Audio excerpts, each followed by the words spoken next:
verdadeiros líderes, todos bem, saudáveis, sendo cada vez mais estratégicos e assertivos nessas tomadas de decisões. Prazer para quem não me conhece, eu sou Marcos Paulo Rodrigues, da Bora Desenvolver, e estamos reiniciando essa história de podcast aqui. Ele está renascendo, porque antes nós tínhamos o podcast com o Spotify, somente voz, e agora estamos trazendo para a imagem, para que vocês possam conhecer não só o Marcos, mas também nossos convidados. E estou com uma convidada muito especial aqui, Lidiane Mendes. Muito obrigado por ter aceito este convite. Marcos, pelo convite, pela oportunidade também, né, de falar aqui desse tema. E num momento tão especial, assim, que honra também.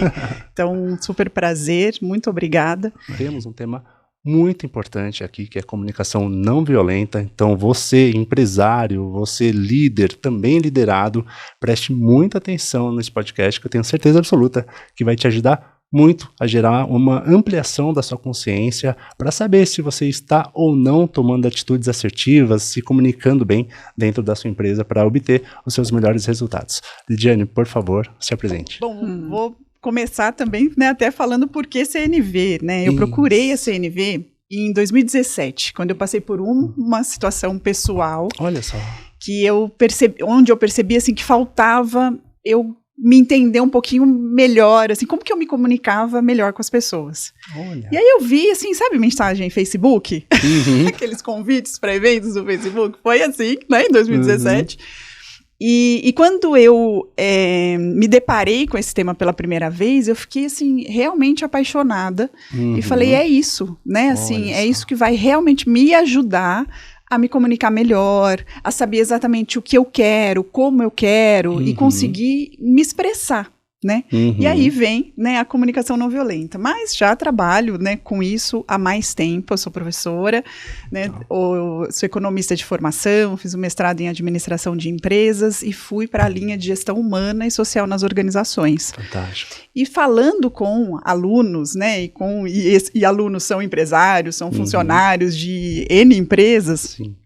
O tema comunicação sempre foi o tema que mais chamava a atenção dos alunos, né? Por que a organização tem vários meios para se comunicar, mas a grande reclamação é falta comunicação. Temos problema de comunicação. Aí você fala, mas o que acontece, né?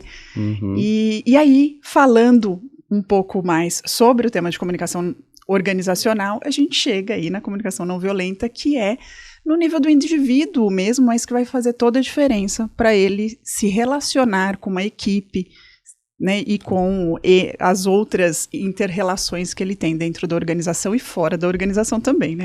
A partir de mim, que começou para um intuito fora, mas que levei, então acho que é a mesma coisa para os alunos e para toda a comunidade organizacional. Excelente, excelente. Eu acredito muito que isso também é uma lição de autoconhecimento, né?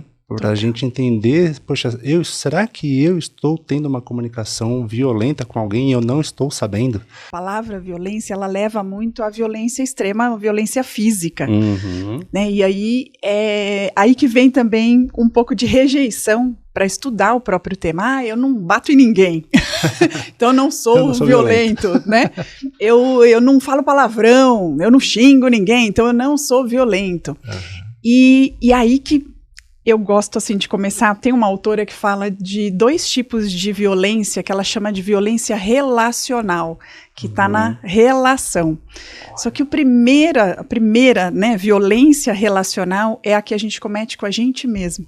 Olha só, fantástico. Vamos traduzir isso para quem está acompanhando a gente, né? Como é que a gente faz essa violência com a gente mesmo? Será que a gente percebe ou não que a gente está fazendo isso também? E isso tem tudo a ver com o conceito de comunicação não violenta, porque aí eu vou voltar um pouquinho atrás, depois eu volto para a violência relacional, né? A comunicação não violenta, ela está pautada em 4 pilares, que é a observação, o sentimento, a necessidade e o pedido. Então é uma técnica mesmo, criada por um psicólogo chamado Marshall Rosenberg. Quem leu o livro, né, Laranjinha, sabe, né, bastante sobre esse autor, porque ele fala muito da história dele, também não só dos estudos, mas das experiências que ele teve, e ele traz como uma técnica Mas ela vai muito além de uma técnica. Mas para quem tem um pouco mais de dificuldade de falar essa linguagem, ajuda bastante. Muitas pessoas já usam isso no seu dia a dia, já têm empatia, já sabe se posicionar, sabe falar a partir dele. Outras pessoas não. Eu, por exemplo, não tinha essa facilidade. E então, a CNV, né, essas 4 técnicas, elas ajudam muito a você falar com mais propriedade. Fantástico. E com um intuito, que é a de conexão com outro ser humano. Olha, que fantástico. Lidiane, eu defendo muito técnica, teoria, conceitos, metodologias, com base em pesquisa nacional e pesquisa internacional, porque eu acredito muito que são receitas que alguém criou, porque alguém teve um problema muito grande, e essa pessoa falou, eu vou criar uma teoria, ou um método, ou uma técnica, para que nunca mais alguém tenha algum problema com isso. Então eu sempre forço muito nos meus treinamentos, nas minhas mentorias, o poder que tem uma teoria. E quando alguém chega para mim e fala assim, a teoria não funciona na prática, eu respondo assim, então vamos lá, me fala 3 teorias de gestão empresarial, vamos debater para ver se ela não funciona na prática. A pessoa fica sem graça, porque ela não sabe nenhuma. Né? Então quando a gente mostra que existem técnicas, existem metodologias, teorias, são receitas mais fundamentadas, eu diria, para a pessoa saber fazer o bolo bem feito. Senão ela pode até fazer o bolo do jeito que ela acha que é, e é aí que ela pode estar falhando, e falhando muito grave, colocando uma operação inteira em risco. E trazendo já esse tema tão importante, pessoal, presta muita atenção, você que é líder, você que é liderado, você que é empresário, setores de gestão de pessoas também, se a empresa ela não tem esse conhecimento de uma técnica, de um método, né, para poder fazer um trabalho, pode colocar em risco muita coisa. Pode perder funcionário, o turnover fica enorme. Faz sentido o que eu estou falando, Lidiane? E perder bons funcionários, né? Exato. Será que as diferentes gerações, hoje nós estamos com 5 gerações trabalhando ao mesmo tempo, né? Multigerações. Também tem gerações e pessoas que têm um cargo com poder maior. Será que esse cargo está aumentando o poder dessa pessoa, o ego dessa pessoa, para ela poder se sentir no direito de falar alguma coisa que possa passar uma comunicação um pouco mais violenta, e ele precisa aprender o que é comunicação não violenta, né? Será que é cultural? Tem algumas culturas que já estão ali com esse jeito de trabalhar, né? E para muita gente esse jeito pode até ser normal, quando não é normal. Há um tempo atrás, era comum falar um pouquinho sobre isso. Então, era comum você falar de uma forma mais enérgica, era até bem visto, né? O chefão que mandava, que todo mundo tinha medo, efetivamente. O pai, né? Que você tinha medo, mas você tinha medo sem respeito. Né? Era sem respeito. Então, você consegue, pelo medo? Consegue. Consegue a disciplina, né? Consegue ter ali um monte de gente que não vai te questionar, que não vai te revidar, que vai fazer as coisas do jeito que você quer, sim. Mas é sustentável, né? É sustentável. Perfeito, e traz, e principalmente numa época que a gente está de inovação, de baita competitividade. Sim. Acho que você pegou num ponto muito importante, que é essa questão de como que eu me comporto, como é que eu vou cobrar do outro aquilo que eu não faço, né? Sim. Então, por isso, vou voltar até nesse termo, né, da comunicação, da violência relacional comigo mesmo. Então, se eu trouxer, a partir dos pilares da CNV, né, falando de sentimento, eu sei qual é o meu sentimento? Eu sei que eu tô com raiva. Olha só. Eu sei que eu tô triste. Eu sei que eu tô feliz. O que me leva a ficar feliz? Profundo. O que me leva a ficar triste, né? Sim. Então, quando eu consigo identificar, e algumas pessoas foram expostas a falar sobre isso, outras não, era engole o choro, não pode odiar seu irmãozinho, né? E aí você fala, nossa, o que eu faço então com essa raiva que eu tô sentindo? E esse é um tema, a comunicação não violenta trata a raiva como um convite para você olhar para você. Por que você tá com raiva? O que te leva a ter raiva? E Marshall fala, né, que todo conflito, porque a raiva te traz, né, você fica com raiva quando você tem alguma situação que você não tá gostando, que você não tá concordando.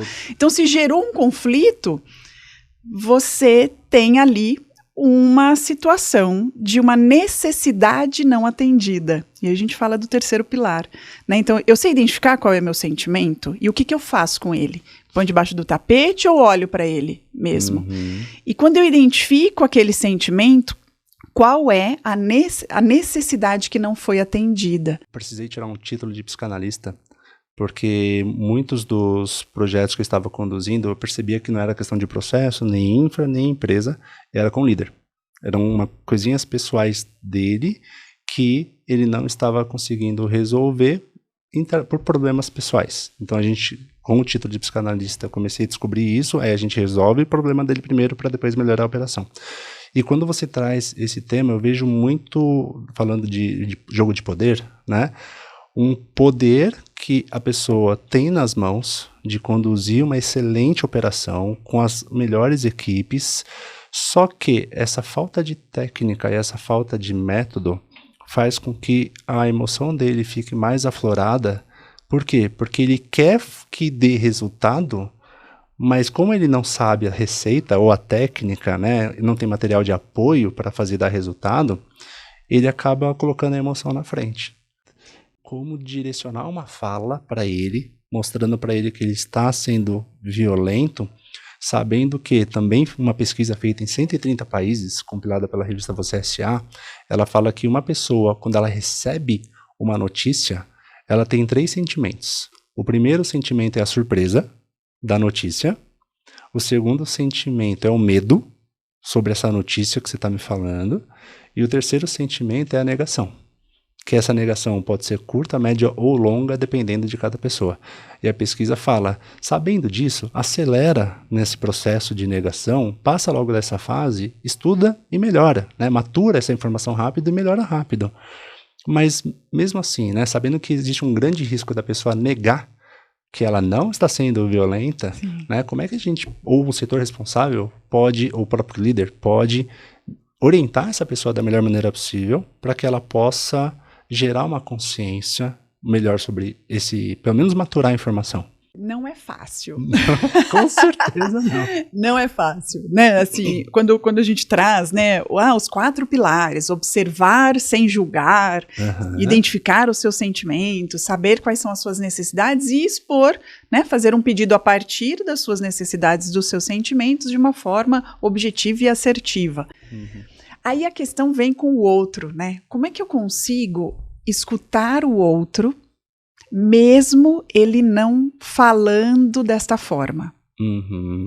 O que está por trás desta raiva dele? O que está por trás desse comportamento dele?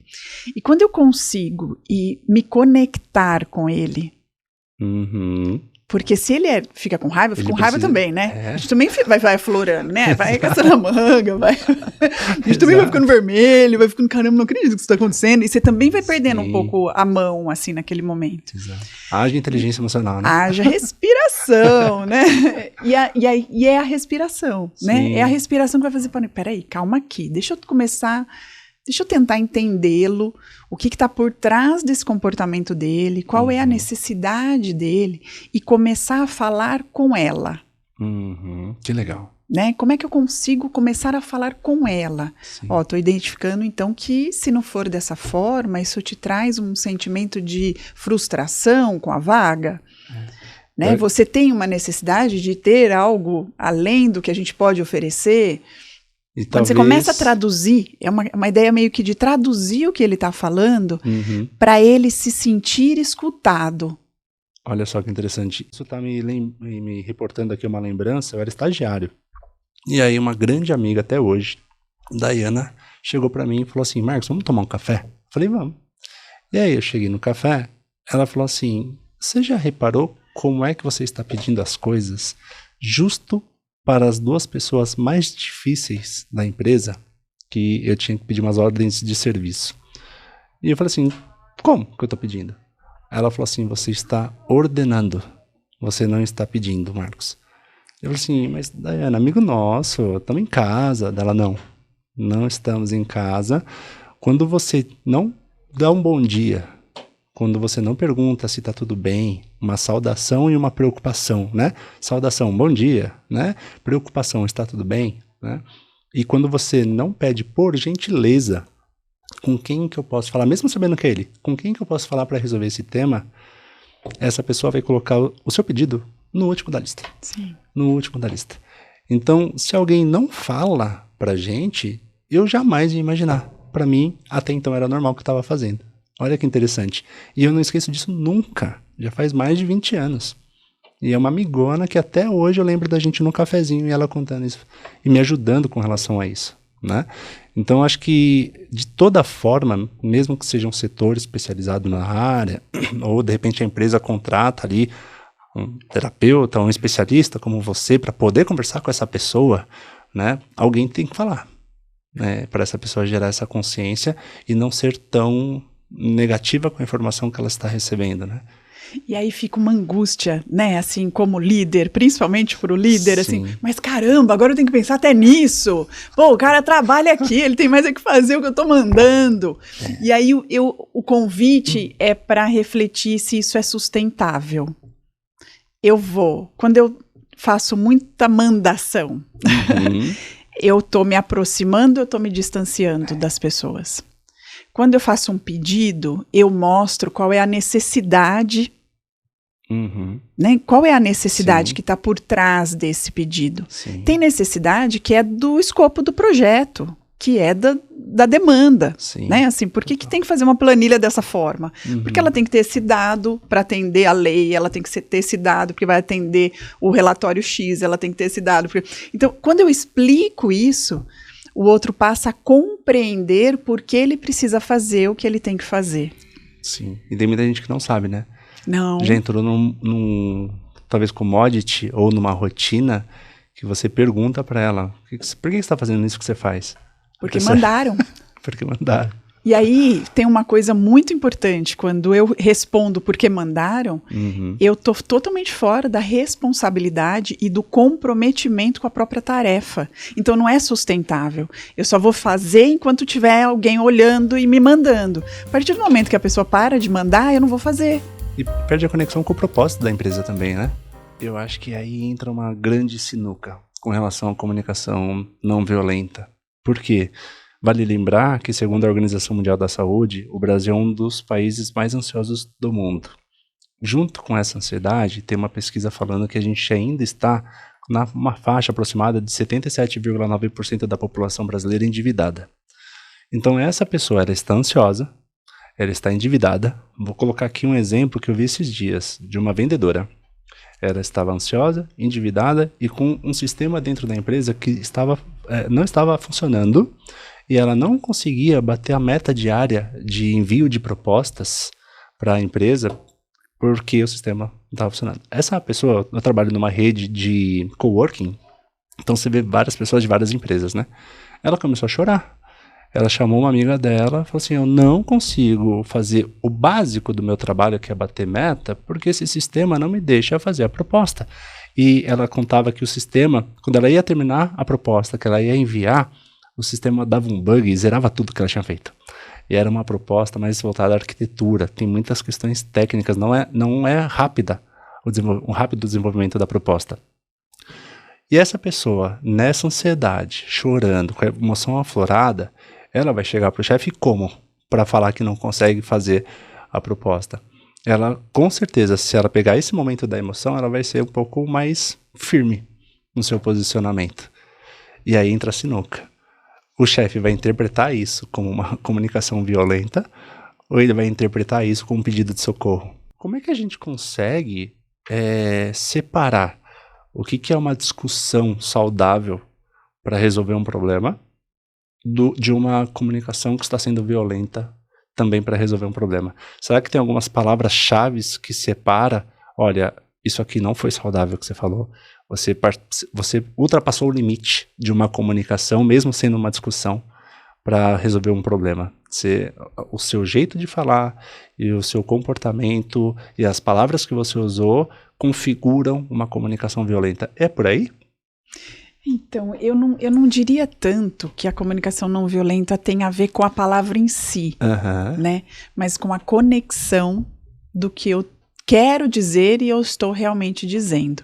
E é por isso que tem né, ele parte da técnica, assim, qual é a minha necessidade? Eu tenho que bater a minha meta, né? Eu preciso bater essa meta para eu ter meu salário. Sim. Só que para isso eu também preciso que o sistema me ajude. Isso. E como eu me sinto quando o sistema não está funcionando? E o que a gente pode fazer? E eu acho que é aí que vem a gestão do conflito, né? Numa negociação, assim, dessa discussão, o que a gente vai tirar disso? Como que a gente pode achar uma estratégia saudável, que eu consiga atender, mas que eu também não tenha tanto desgaste, tanta raiva mesmo, né? Porque você fala, dá vontade de jogar o computador da janela. Exato. Quando você vê dando pau, ou tendo problema, o retrabalho. Então, a pergunta é, como que a gente pode, qual um outro jeito da gente fazer, onde eu atenda ao pedido da empresa, mas a um custo menor? Porque está sendo muito custoso para mim, tá, né? Ansiedade, é irritação, é frustração, é desespero mesmo. Qual é o custo de tudo isso? Por isso que a sustentabilidade, né? Pensando numa efetividade, é efetivo eu cobrar demais de um funcionário e não dar também um suporte para ele? E quando você fala de relação de poder, Marcos, eu fico pensando também num exercício mesmo. Sim. Quando a gente pensa, todos nós temos questões com relação de poder. Eu, Lidiane, tenho minhas filhas, então eu tenho poder, né? Assim, porque eu sou a mãe, ela é as filhas, mas eu sou filha, então meu pai tem o poder comigo. E é um exemplo doméstico. Sim. Mas vamos levar isso para a organização, né? O funcionário tem um chefe que tem um chefe. Isso. Então, do mesmo lado que e aí pensando um exercício mesmo, né? Sim. Quando eu coloco numa lista quais são as situações onde eu tenho menos poder e a pessoa tem mais poder do que eu. E quais são as situações onde eu tenho mais poder e o outro tem menos poder. Quando eu olho para essa lista, aí eu começo a exercitar CNV, né? E o respeito qual também, é né? o sentimento que eu tenho quando eu tô com menos poder? Isso. Qual Será é que o eu estou meu sentimento? respeitando a hierarquia desta empresa? E o outro lado, qual é o meu sentimento quando eu tenho mais poder? Fantástico. Vou falar como mãe aqui agora, tá? Sim, claro. Discussões em casa, o doméstico. Necessidade de segurança, por exemplo. E quando eu tenho o poder com as minhas filhas, eu tenho essa necessidade de segurança. Eu quero que elas estejam seguras, eu não quero que nada aconteça com elas. Mas aí, do outro lado, eu também tenho minha necessidade de segurança, percebe? Que é de manter meu emprego, né, de ter meu salário. Então, as necessidades e os sentimentos, eles se interrelacionam. Sim. E quando você começa a identificar que apesar da pessoa ter um cargo, né, que dá para ela um poder, ela é um ser humano que está com medo tanto quanto eu tô, eu me aproximo dele. Eu enxergo ali não alguém que vai me ameaçar, mas um ser humano que também tem sentimentos, que também tem necessidades. E aí eu vou me conectar com isso. Fantástico, fantástico. Eu acho que o grande exercício aí entra a questão de treinamento, palestras, uma mentoria, se for o caso, né? É de conscientizar essa pessoa que ela também está lá para ativar a escuta, né? E ativando a escuta, perceber antes de entrar na briga, né? Perceber o que está acontecendo e como é que ela pode reverter isso da melhor maneira possível. Eu lembro de um gestor que eu tive, que como eu cuidava de links de internet, estou falando de equipe na Argentina, equipe no Brasil, e cuidava ali Brasil inteiro e um pouquinho da América Latina. Às vezes caía links de fábrica, parava a fábrica inteira que não conseguia emitir a nota fiscal e os caminhões parados na estrada porque não emitia nota. Eu chegava para esse meu gestor, bem no começo da minha carreira, desesperado. Parou a fábrica inteira, os caminhões estão lá, não tem um link, o link de contingência não entrou. Ele tinha um óculos, um óculinho, ele tirava o óculos, colocava na mesa, falava assim, vamos tomar um café. Eu falava assim, meu Deus do céu, café, uma hora dessa, a fábrica tá parada, né? Vamos tomar café, vem cá. Aí ele me abaixava completamente toda essa energia, essa raiva e medo, né? E tudo junto ali. Quando a gente chegava no café, que não era perto, andava, saía do prédio, pegava o cafezinho, ele falava assim, como é que tá lá em casa? Tudo bem? Como é que tá a família? Como é que tá a faculdade? Tá tudo bem? Tá indo bem? E aí ele conseguia baixar a poeira inteira. Me acalmava. Aí depois que acalmou tudo, falou assim, vamos lá resolver esse negócio aí. Aí ele conversava com um fornecedor, conversava com outro, resolvia com uma calma. Como é que consegue, né? Sensacional. E controle emocional, né? Emocional. Na euforia, eu vou tomar uma boa decisão. Exato. E não é sempre também. Eu usei esse exemplo até hoje mesmo, né? Às vezes a impulsão, ela salva vidas. Né? Aqui vai cair, eu imediatamente pegar, salvo vidas, né? Tô vendo que alguma coisa vai dar de errado, eu vou lá e nem penso muito, vou lá e faço, ótimo. Sempre tem uma necessidade que você está atendendo. Sim. A questão é olhar para o custo dessa necessidade, ou seja, a consequência dessa ação. Tem uma ação e vai ter uma reação. Isso. Né? Essa reação teve um custo alto? Depois eu me arrependi de ter falado do jeito que eu falei. Depois eu vi que eu tomei uma atitude, mas que se eu tivesse parado um pouquinho mais para pensar, se eu tivesse esse chefe, né? Eu posso usar esse chefe comigo mesmo. Peraí, o que ele faria aqui? Vamos lá tomar o café, você com você mesmo, né? Aquele minutinho de antes de enviar uma mensagem. Exatamente. Toma um café com você mesmo, né? Então para pensar um pouquinho e veja quais são as consequências desse meu ato. Fantástico, fantástico. Mas nem sempre a gente para pensar. Primeiro a gente age, tem a reação, aí que você fala, eu devia ter esperado um pouquinho, né? Puxa, se eu não tivesse falado dessa forma, né? Ou se eu não tivesse agido, se eu não tivesse... E aí, primeiro, né? Autoempatia. Sim. Né? Autoempatia. Eu fiz o melhor que eu podia diante daquela situação, do meu conhecimento e tudo mais. Autoempatia. Para depois eu pensar, tá bom, qual é a necessidade que eu estava tentando atender para fazer dessa forma que eu fiz? Perfeito. E aí vem a terceira pergunta. Qual outra forma que eu posso fazer que tem um custo menor, mas que também atenda essa minha necessidade? A pessoa, ela sabendo que está num ambiente corporativo, sabendo que as pressões são enormes, sabendo que tem que dar resultado e sabendo que existe grande chance de ter uma comunicação violenta, porque as pessoas estão ansiosas e qualquer pessoa pode sair do eixo, né? Qual que é o seu papel em fazer essa pessoa baixar a poeira? Teve uma vez que a mentoria, ela é uma sessão, né, pontual, a gente agenda a sessão de mentoria e vai e faz. Mas tem alguns casos bem pontuais que o cliente teve uma briga ali, naquela hora, foge totalmente do horário da mentoria, ele me liga, Marcos, vou processar meu chefe porque aconteceu isso. O que você recomenda pra mim? Eu falo, abaixa a poeira. Vamos tomar um café. Vamos tomar um café, exatamente.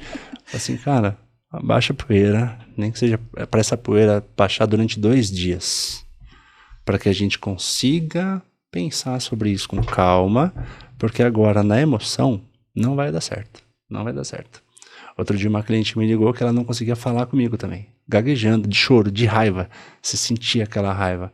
E eu falei para ela, vamos jogar com a razão?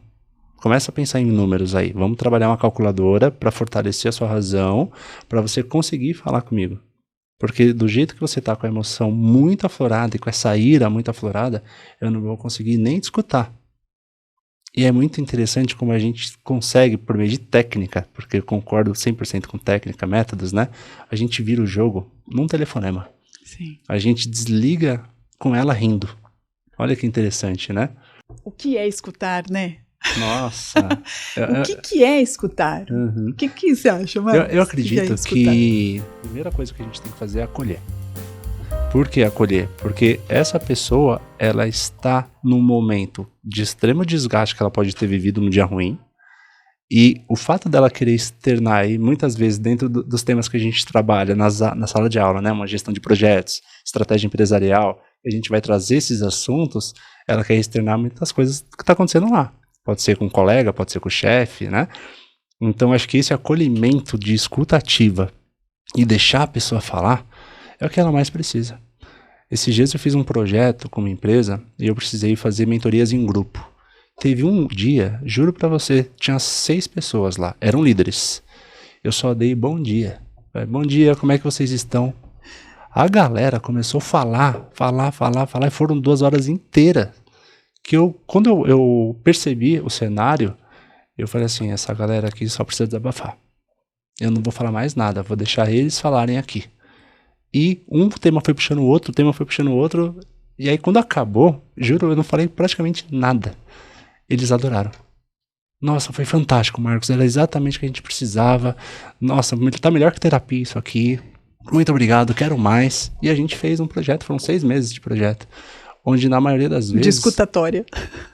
Eu entrava com um tema ou outro, né? Às vezes uma pessoa querendo ter mais poder do que o outro, e eu pontuava, falava assim, olha, esse problema que você está falando não é seu. Esse problema é do outro gestor. Né? Por que você quer resolver um problema que é do outro gestor? Você está cheio de problema aqui para resolver. Então, às vezes tem um jogo de poder, um querendo ter mais poder do que o outro, mas de maneira resumida, é mais esse acolhimento mesmo. É o fato de deixar eles falarem, e a gente está lá para escutar o que eles têm para dizer também, né? E depois entrar com uma orientação ou outra. Tem uma questão que eu gosto muito, tá no livro lá do Edgar Schein, de Princípios de Consultoria, que eu achei sensacional e que eu levo para a vida, para outros contextos também. No livro, ele fala da questão do cliente. Esse é o contexto que ele apresenta no livro. Uma coisa é eu dizer que eu atendi bem. Outra coisa é o cliente se sentir bem atendido. E aí eu trago isso para escuta. Uma coisa é eu escutar. Dizer que escutei. Nossa, porque ela 3 horas só falou, e eu fiquei escutando. Mas será que o outro se sentiu escutado? Perfeito. Porque se eu também tô lá te escutando, mas eu tô... com certeza. Né? Se eu tô fazendo outra coisa, né? Eu não tô escutando. Exatamente. Né? Se eu tô escutando, mas eu não tenho um tipo de gesticulação para mostrar... Eu tenho uma técnica para isso, sabia? Qual que é? Eu uso. Na verdade, eu olho no meio dos olhos aqui da pessoa... E eu fico o tempo inteiro falando, desenvolve, para me manter conectado com essa pessoa o máximo possível. Porque realmente, a mesma pesquisa que foi feita em 130 países, ela fala que nós estamos na era da distração e não da atenção. Então é muito fácil a pessoa estar falando, de repente a nossa cabeça começa a pensar na janta que não foi feita. Vai, normal. E aí eu volto, por isso que fazer meditação é tão interessante para ajudar nisso, né? Porque eu vou mesmo. Eu lembro da batida do carro que foi pior. Eu lembro de um acidente, de uma doença. Eu vou... Mas peraí, deixa eu voltar aqui. Exatamente. Peraí, deixa eu voltar aqui. Exatamente. E como que eu me sinto escutada? Efetivamente, quando o outro fala aquilo que eu tô dizendo. Olha só. Então, se você conta alguma história, eu falo, nossa, mas não deve ter sido fácil. Então, você tá me dizendo que foi difícil para você, que você ficou aflito. A conversa tá conectada, né? Aí você tá conectando. Porque aí você fala, é isso mesmo. Ou não fiquei aflito. Mas eu fiquei de tal jeito. Mas você tá ali tentando compreender. Que veio eu ficar doida quando eu falo, não, eu tava, né, fiquei com uma situação e tive esse sentimento. Larga pra lá, né? Não é possível, mas você sabe que a culpa não foi sua, né? Né? Perde, né? Você tá me escutando ou você tá reagindo ao que eu disse, né? Eu acho que é válida essa reflexão, né, tanto para pais, para filhos, para chefe, para funcionário, para que possa numa reunião aproveitar esse momento da reunião, para essa reunião ser mais produtiva, estar com a família, vamos aproveitar esse momento familiar também, porque o próprio celular, naquele momento, não estou falando que não é para usar, né? Usa em outro momento, mas naquele momento, o próprio celular pode ser um grande provocador de uma comunicação não violenta, uma comunicação violenta, né? Porque é aquele momento que o pai joga o celular longe, né? Que o filho, mãe, está prestando atenção no que eu estou falando com você. Ou seja, pode ser uma ferramenta negativa que gere discussões, que gere essa necessidade de ser atendido e não a outra pessoa não está prestando atenção. E eu acredito muito, trazendo para o tema que a gente está conversando, que tudo isso pode provocar uma discussão. Tudo isso, uma falha de comunicação, uma falha de processo, uma distração. Eu vejo muitas pessoas distraídas de chegar atrasado numa reunião ou de não fazer o que combinou que ia fazer. Isso eu vejo muito grave. Né, e com pessoas de alto escalão, Ó, vou marcar com você uma reunião 3 horas da tarde. A pessoa chega às 5. E aí, se a outra pessoa que chegou às 3 reclama, essa pessoa não gosta de ser confrontada também. Então, essa distração, acredito que a rede social, infelizmente, ajuda também nessa questão. Muita gente querendo fazer muita coisa ao mesmo tempo. São muitos fatores que pode provocar um comportamento violento, uma comunicação violenta, né? E aí cabe a estratégia e a inteligência emocional de saber lidar com essa situação da melhor maneira possível, porque às vezes o mais violento é o que tem mais poder. E aí quando você tenta mostrar para ele esse ego, talvez narcisista, né? Ainda não aceita. Sim. Bate a negação na hora. Porque é mais fácil, né? É cômodo. Volto pro doméstico. Volto pro doméstico. É muito mais fácil mandar minha filha fazer, eu colocar uma regra de pode, não pode, é muito mais fácil, né, assim. Mas é doloroso, é dolorido também, por isso que tem um custo para mim. Sim. E tem um custo para ela. Eu tô me aproximando dela, eu tô me distanciando dela. E aí vem o exercício, né? Como é que a gente pode entrar num acordo? Eu tô num impasse desse em casa. Muito bom. Eu tô num impasse desse em casa, assim. Como é que a gente pode entrar num acordo de ter a minha necessidade atendida sem comprometer a sua? E eu acredito que trabalhar o diálogo, desde que ambos queiram, é muito saudável, né? Sem um dos lados fechar a porta também. Porque às vezes um lado quer trabalhar o diálogo, o outro não quer. O outro não quer. Escuta. Às vezes, por incrível que pareça, Lidiane, me contratam para falar com o filho. E o que eu vou falar pro filho? A mesma coisa que o pai já cansou de falar. Só que o filho já não escuta. É a mesma coisa com o chefe também. Às vezes o chefe quer ajudar, só que o cara já cansou. Já pegou quase a curva da birra. Né? Aí quando vem um cara de fora, só porque é mentor, é professor, mas ele fala exatamente a mesma coisa, muitas vezes ele acaba sendo mais valorizado. Mas tem uma coisa interessante aí, né? Que vou usar a linguagem em comunicação não violenta, que é a imagem do inimigo. Boa. Então, quando é o meu pai, eu já fico com raiva, já só dele. Ele levanta, eu falo, ih, lá vem ele, vai me criticar, vai me pressionar, vai dizer que eu sou burro, vai dizer que eu não presto, vai dizer que eu não fiz nada bem, vai dizer que eu não tô... Então, eu já crio uma imagem do inimigo que quer ir contra mim. Fantástico. Você já bota... Você já falou, o chefe vai vir, vai me demitir, vai me afrontar, vai me expor na reunião, então eu crio uma imagem, vai me prejudicar. Muito interessante. Eu crio uma imagem assim, e aí eu vou falar com essa imagem.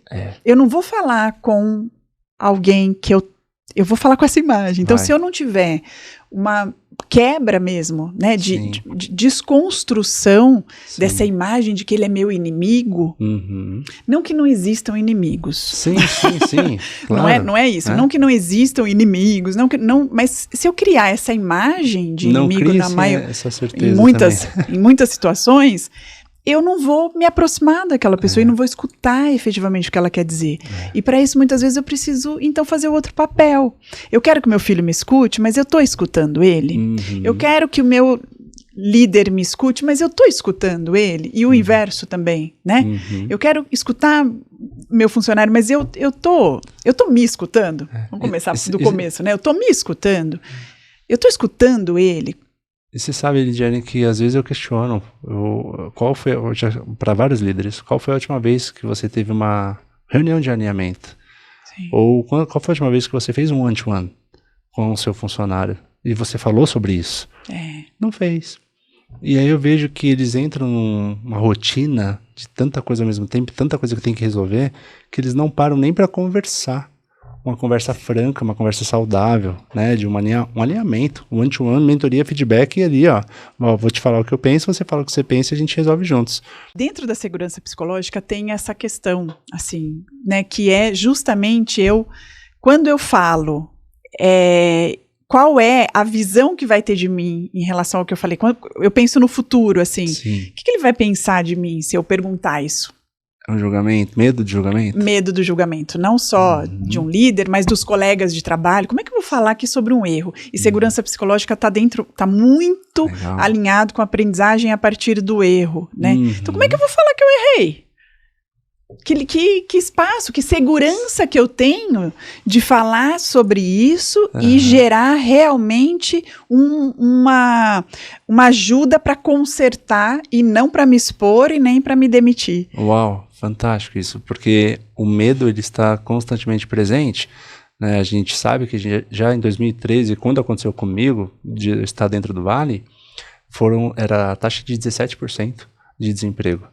Hoje nós estamos em 7%, 7,8%, mas mesmo assim não significa que está fácil ser recolocado. Vou sair daqui e vou vir para cá. É uma competitividade gigantesca. Eu fiz um processo seletivo esses dias para um cliente da área de engenharia, foram 500 candidatos. Então acho que tem que ter muita coragem para você expor que está errando, né? E assumir um risco de compreender de que as pessoas vão aceitar que estamos aqui para aprender juntos, acertando e errando juntos, né? Eu vi uma frase no LinkedIn de um diretor de uma empresa que eu achei muito legal. Ele falou assim: a gente acerta, a gente erra e a gente discute juntos, mas sempre em busca do mesmo propósito. Estou olhando para o mesmo lugar. Exato, todos olhando para o mesmo lugar. Eu achei essa frase fantástica. E realmente tem algumas empresas, agora trabalhando um pouco com questões culturais, né? Que uma empresa pode ser familiar e ela não vai aceitar o erro. Ela vai arrebentar com aquele cara lá, né? E muitas vezes, de maneira consciente ou não, pela ira ou não, né? Raiva ali, ele pode expor esse cara que vai ficar para sempre na memória dele, né? Então acho que são essas questões que a gente tem que gerar uma consciência para quem está assistindo a gente, que é grave, né?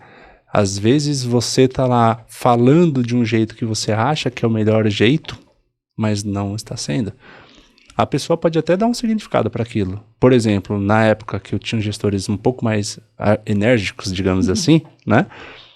Eu entendia que era o melhor jeito dele me desenvolver, para não doer tanto. Então, às vezes, o funcionário acaba gerando significados que nem sempre são os reais significados. Realmente o cara tá sendo estúpido com você, realmente ele tá ali entrando com assédio moral em cima de você, né? Então acho que é válida essa mensagem para que vocês possam refletir até que ponto que o meu comportamento está ajudando ou está atrapalhando a minha empresa. E eu percebo muita gente devendo milhões porque dentro da empresa, praticamente quebrando a empresa, porque não aceita que o erro está com ele. Não aceita. Entendeu? E aí entra outras questões que a gente tem que trabalhar com ele para tentar minimizar esse impacto, né? Eu nunca esqueço da Luísa Trajano quando ela fez uma palestra lá no Mackenzie e que ela disse que a responsabilidade da ouvidoria era dela. Porque era ali que ela sabia o que ela não... Ela passaria a saber o que ela não sabia. Fantástico, fantástico. Eu falei, é isso. Como é que eu vou saber o que eu não sei se eu não abro espaço para as pessoas falarem? Se quando elas falam, eu corto. Se quando ela começa a falar, isso é interessante também, né? Ela começa a falar, você já está aqui. Gesticulando. Sem perceber o quanto de comunicação tá nesse seu ato, sem que você nem saiba. E às vezes você não sabe mesmo que você levantou a sobrancelha, que você... eu balancei a cabeça, nem reparei que eu balancei a cabeça. Né? Às vezes você não sabe mesmo. Aqui, senhores líderes, verdadeiros líderes, preste muita atenção a estes dados. De maneira fundamentada, nós estamos trazendo uma informação para você de extrema importância que pode colocar toda a sua operação em risco se você não der uma atenção para isso, né? Então essa atenção, estamos aqui com um especialista na área para justamente poder ajudar vocês, é por meio de sessões de mentoria, é por meio de consultoria, é por meio de um treinamento, é por meio de uma palestra, mas se não tiver o mínimo de conscientização por causa disso, eu acredito que o risco é muito maior. Concorda comigo? Eu prefiro investir pouco, mas investir nesse tema do que nem saber, fazer minha equipe nem saber que ele existe. Por isso que é autoconhecimento, né? Porque se eu não olhar para mim, né, como é que eu sou, o que eu preciso? Aí eu não consigo identificar o que eu preciso, né? O que eu preciso? E muitas vezes não é eu preciso me capacitar, eu preciso, não é trazer só para sua mochila, mas eu preciso de ajuda, eu preciso de um profissional, eu preciso de cooperação, eu preciso de parceria. Essa comunicação ela tá aí. De repente se abrir para pedir uma ajuda, né? Confiar. acho que é muito importante num especialista que é especialista, não é à toa, está estudando constantemente todos os dias para isso, né? E aceitar essa ajuda de uma maneira saudável, aceitar essa orientação de uma maneira saudável para que você possa se desenvolver cada vez mais e alcançar seus objetivos, tanto na vida pessoal quanto na vida profissional. Muito bacana esse nosso bate-papo, gostei demais, muito obrigado por você fazer parte dessa história, espero que muitas pessoas aqui possam conhecer esse projeto nosso da Bora Desenvolver, entender, se conscientizar, né, para que possa alcançar os seus melhores resultados.